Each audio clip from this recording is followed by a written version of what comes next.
I am Esther, once an orphan, now a queen. But today I am simply a woman facing an impossible choice. I wasn't born into this. Raised in exile, I never dreamed of palace walls or golden crowns. My childhood was filled with whispers of a homeland I'd never seen, stories of a people scattered like seeds in the wind.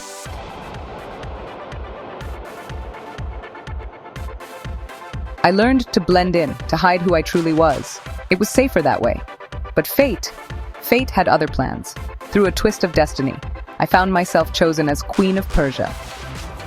The day of my coronation, I stood before a sea of faces, wondering if any of them could see through my facade.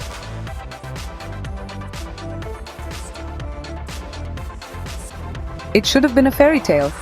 Instead, it became a nightmare.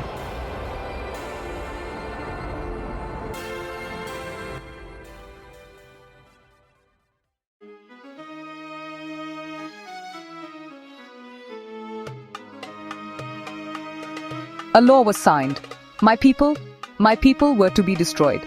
I can still feel the weight of that moment, the parchment heavy in my hands, the words blurring before my eyes. And I alone held the power to stop it. But at what cost? The law was clear. Enter the king's presence uninvited and face certain death, unless he extended his golden scepter.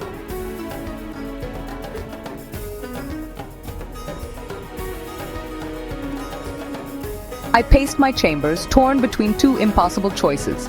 Reveal my true identity and risk everything, or remain silent and watch my people perish. Fear gripped me. I could stay silent, stay safe, or I could risk everything for my people.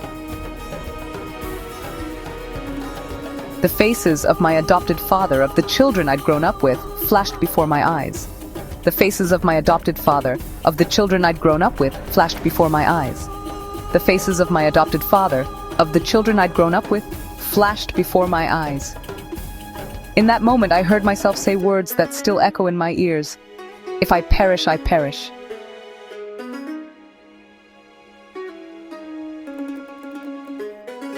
With trembling hands, I donned my royal robes. Each clasp, each fold of fabric felt like armor against my fear.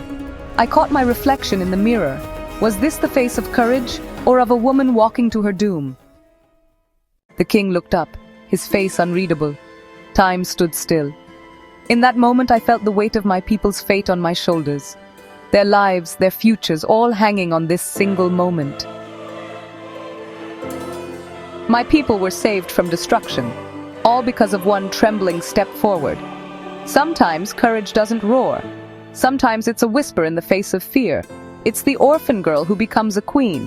It's the hidden one who chooses to be seen. So I ask you, as you stand at the crossroads of your own story, what will your choice be?